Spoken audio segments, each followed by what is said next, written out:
देश भर में कांग्रेस पार्टी ने ये निर्णय लिया है कि हम 15 चुने हुए स्थानों पर जय हिंद सभा करेंगे। वहां पर सैनिकों को, शहीद परिवारों को हम सम्मानित करेंगे और सेना के साथ में कांग्रेस पार्टी खड़ी है, इसको फिर से दोहराएंगे। साथियों, जब ये 15 शहर पूरे हिंदुस्तान के अंदर तय हो रहे थे और ये तय हो रहा था कि कांग्रेस के वरिष्ठ नेता, पूर्व कैबिनेट मिनिस्टर्स और सीनियर लीडर्स अलग अलग स्थानों पे जाएं, तो मुझसे पूछा गया कि आप कहां जाना चाहेंगे। मेरे सामने जब लिस्ट आई, मैंने सबसे पहले कहा कि मैं शिमला जाऊंगा, मैं हिमाचल जाऊंगा, मैं वीरों की भूमि में मैं जाऊंगा, मैं शहीदों की भूमि में मैं जाऊंगा।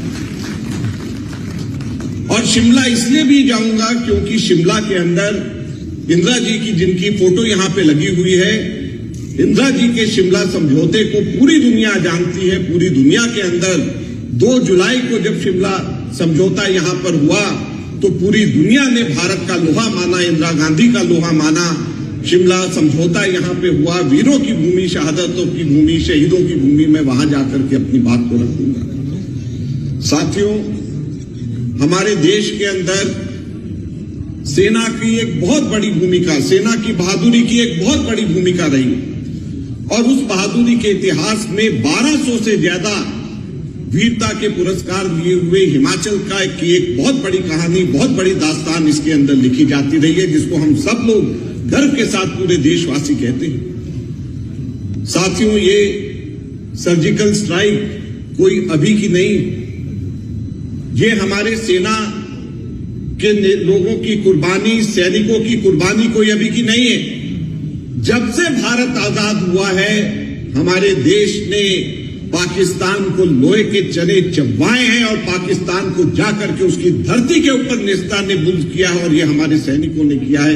ये कोई पहली बार नहीं हुआ, बार बार होता रहा। हम लोगों ने कभी भी, कांग्रेस पार्टी ने इसकी राजनीति नहीं करी, क्योंकि हम सेना, जब जहां पर सेना का काम होता है वो सेना का काम होता है, उसको श्रेय मिलना चाहिए, उसको क्रेडिट मिलना चाहिए और सैनिकों को क्रेडिट मिलना चाहिए, शहीदों को मिलना चाहिए, उनके परिवारों को मिलना चाहिए और किसी को भी उसका क्रेडिट, श्रेय का इतना सा भी हिस्सा किसी और को नहीं मिलना चाहिए, क्योंकि कुर्बानी सैनिक देते हैं। कुर्बानी के साथ साथ अपने जान पे खेल करके सरहदों के ऊपर रक्षा सैनिक करते हैं, कोई और नहीं करता।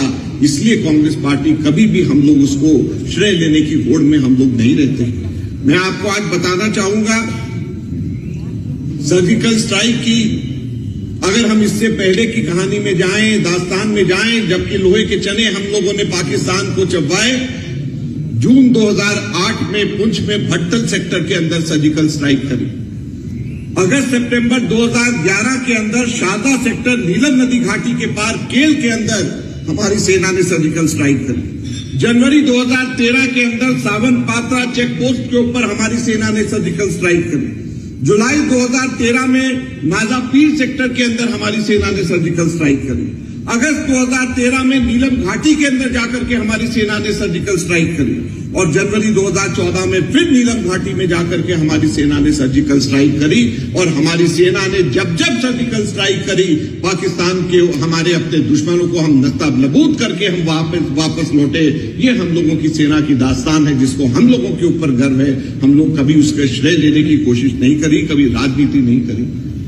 जहां तक के टेररिज्म से रिलेटेड वायलेंस की बात, अभी हमारे मुख्यमंत्री जी कह रहे थे कि किस प्रकार से महात्मा गांधी जी से लेके, इंदिरा गांधी जी से लेकर के राजीव गांधी तक और हमारे परिवार जैसे ऐसे कांग्रेस के सैकड़ों परिवार हैं जिन लोगों ने देश की आजादी के बाद देश की एकता के लिए रक्षा करते करते शहीद हुए। टेररिज्म की अगर वायलेंस की बात करें तो 2001 के अंदर 5504 लोगों की जाने गई टेररिज्म की वायलेंस में। हमारी सरकार रही, हम लोग 10 साल रहे। 2014-15 के अंदर हम लोगों ने घटा करके 5504 से घटा करके 729 तक लेकर के आए, लेकिन कभी भी हम लोगों ने इस चीज की जरूरत नहीं पड़ी हमारे को कि हम अपना पीठ तपतपाएं और कहें कि हम लोगों की वजह से ये हुआ, क्योंकि हमें मालूम है कि हमारी पैरामिलिट्री फोर्सेस हमारी आर्मी के जवान, ये लोग मुख्यतः आगे काम करते हैं, शहादत देते हैं, सरहदों पे लड़ते हैं, जिसकी वजह से टेररिज्म को हम रोक पाते हैं, जिसकी वजह से हम पाकिस्तान जैसे दुश्मनों को भी हम नाको चने चबाते हैं।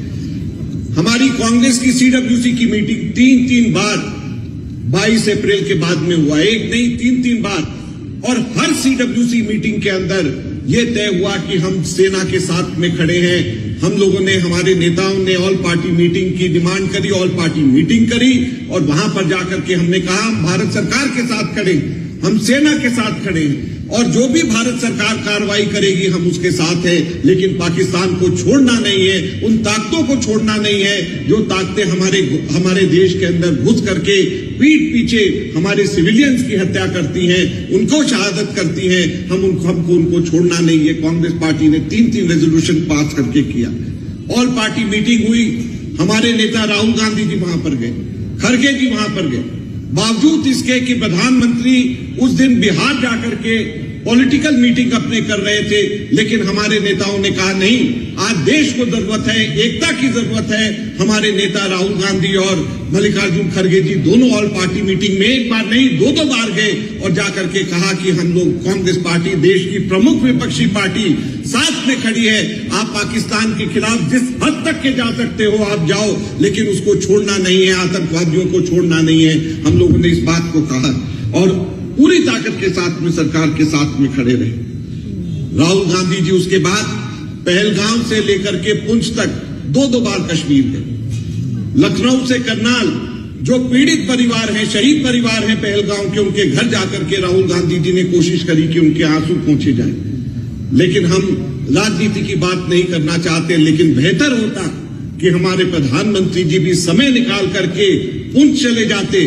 बेहतर होता कि हमारे प्रधानमंत्री जी जाकर के उन शहीदों के घर में कुछ के जाकर के उनके आंसू पहुंचाते। बेहतर होता कि प्रधानमंत्री जी समय निकाल करके पहलगाम भी अगर वो आते तो बेहतर होता कि प्रधानमंत्री जी देश को लीड जब कर रहे हो, क्योंकि जहां पर एक तरफ सेना आगे चलती है उसके साथ कदम ताल मिला करके हमारे देश की सरकार को, हमारे देश की सभी राजनीतिक पार्टियों को चलना चाहिए। तभी देश के अंदर सेना का मनोबल हम बढ़ाएंगे, ना केवल सेना को आगे बढ़ करके और वो केवल सेना को आगे चढ़ा करके बाकी पीछे श्रेय देने की कोशिश नहीं होनी चाहिए। कोशिश ये होनी चाहिए कि जब हमारी सेना आगे चल रही है तो उसके साथ ताल मिला करके हमारी सरकारें, हमारी राजनीतिक पार्टियां सभी के सभी सड़क पे, पार्लियामेंट में, पब्लिक मीटिंग्स में लोगों के बीच में जाकर के सेना का धैर्य बढ़ाए, उनका उत्साह बढ़ाए, ये हमारी कोशिश होनी चाहिए। एक और चीज हम लोगों को देख करके थोड़ा सा दुख हुआ, दुनिया के सभी मुल्कों ने पहलगाम हादसे की निंदा करी। सभी ने कहा, कहीं पर भी दुनिया का कोई ऐसा मुल्क नहीं था जिसने पहलगाम हादसे की निंदा नहीं करी, लेकिन एक भी मुल्क ऐसा नहीं था जिसने पाकिस्तान की निंदा करी हो कि उसने पहलगाम के अंदर इस तरीके का कार्य किया है। क्या ये हमारे विदेश नीति की हमारी विफलता नहीं? क्या ये बेहतर नहीं होता कि जहां पर पूरी दुनिया के मुल्क कह रहे थे कि पहलगाम के अंदर सिविलियंस की हत्या नहीं होनी चाहिए, उनको शहादत देने की जरूरत नहीं होनी चाहिए, वहीं पर साथ साथ में दुनिया के मुल्कों को समझाया जाता था कि दुनिया के मुल्क ये भी कहते कि इसके अंदर पाकिस्तान का भी योगदान है, पाकिस्तान का भी हाथ है, ये बेहतर होता।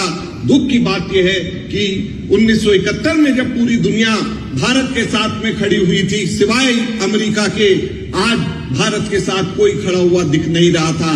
आज पाकिस्तान ने मैनेज कर लिया कि उसके साथ चाइना खड़ा हुआ था, उसके साथ टर्की खड़ा हुआ था, उसके साथ अजरबैजान खड़ा हुआ था, लेकिन भारत के साथ खड़े होकर के किसी ने पाकिस्तान की निंदा नहीं करी।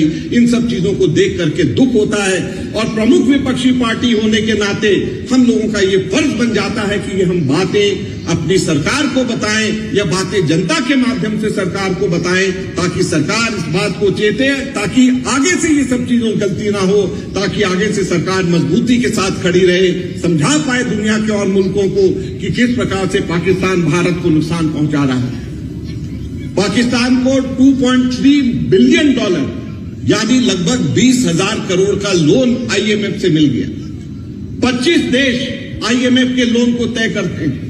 दुख की बात यह है कि पहलगाम हादसे के बाद में एक भी मुल्क भारत ने तो बॉयकॉट कर दिया, लेकिन एक भी मुल्क ये नहीं किसी ने कहा कि पाकिस्तान को आईएमएफ का लोन नहीं मिलना चाहिए, क्योंकि वो लोन बेशक पाकिस्तान किसी और चीज के नाम पे ले, लेकिन जो पैसा बचाएगा उस पैसे का इस्तेमाल सैन्य औजार हथियार खरीद करके भारत के खिलाफ में करेगा।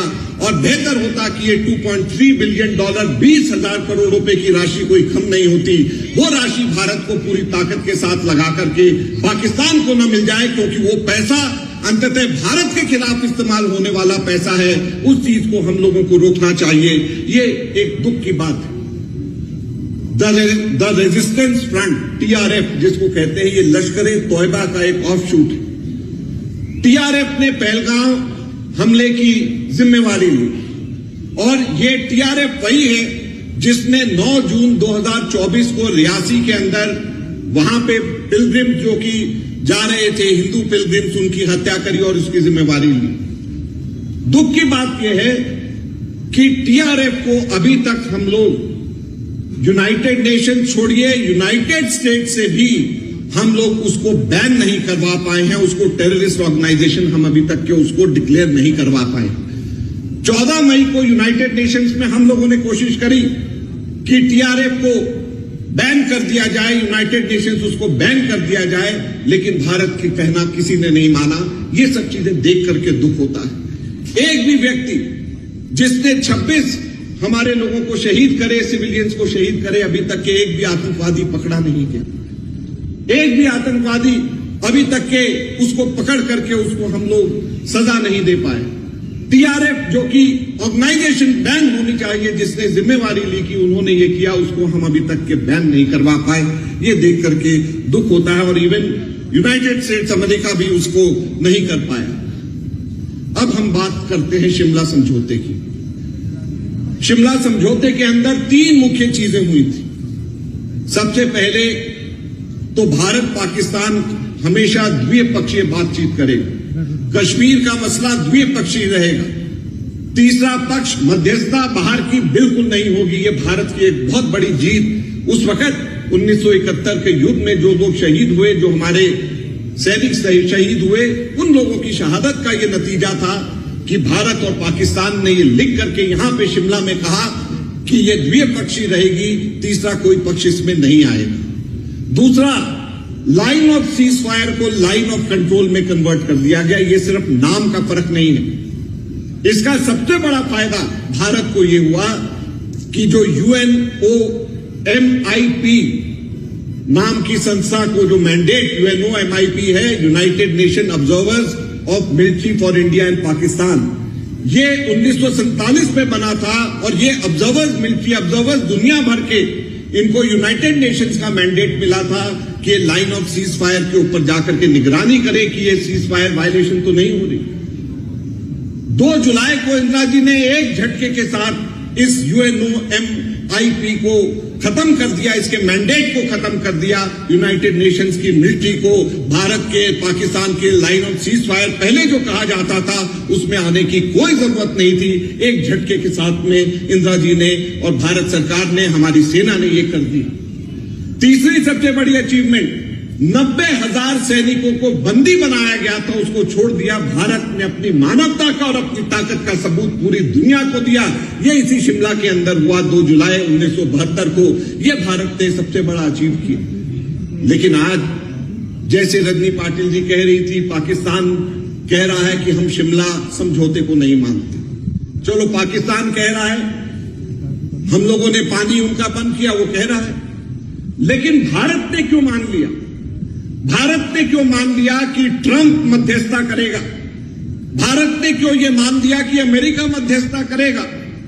10 मई को 5:25 पे सबसे पहले ट्रंप अनाउंस करता है कि सीज फायर हो गया। उसके बाद 5:38 पे पाकिस्तान का विदेश मंत्री अनाउंस करता है। फिर उसके बाद 5:58 पे भारत का विदेश सचिव अनाउंस करता है कि सीज फायर हुआ है।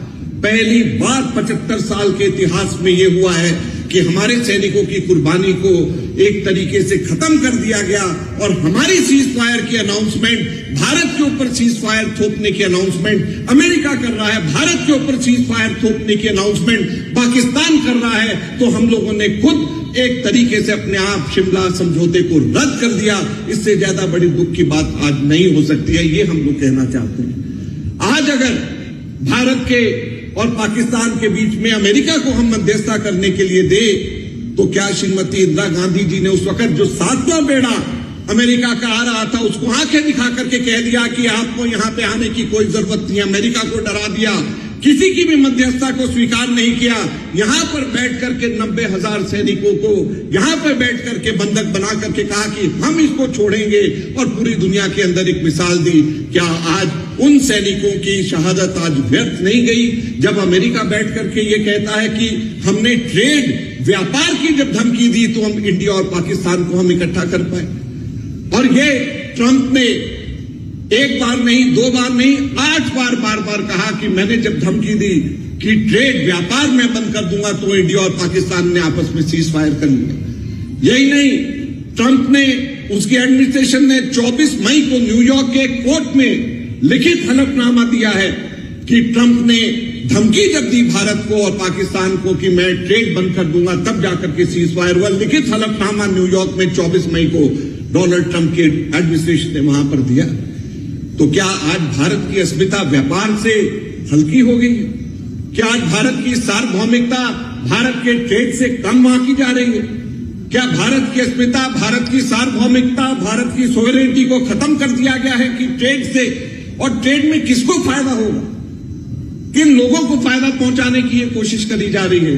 आज हम लोगों को ये सवाल तो पूछना पड़ेगा। साथियों, ये सब चीजें इसलिए मैंने बोली कि आज तक हमें यह समझ में नहीं आया है कि सीज फायर की कंडीशंस क्या है। सीज फायर किया है तो सीज फायर किन शर्तों पे किया गया? सीज फायर किया है तो उससे वापस भारत को क्या मिल रहा है? सीज फायर जब किया है तो क्या हमारे सैनिकों को, क्या हमारे सैन्य बल को, क्या हमारे सेनापतियों से पूछा गया? जब कुर्बानी देनी है तो सेना कुर्बानी दे, शहादत देनी है तो शहादत हमारी सेना दे। और जब सीज फायर करना है तो व्यापार की शर्तों के ऊपर किसको फायदा पहुंचाने के लिए सीज फायर किया जा रहा है? ये आगे आने वाला सवाल, इतिहास इस चीज को जरूर पूछेगा। आप सब लोगों का फिर से बहुत बहुत धन्यवाद। जय हिंद, जय भारत।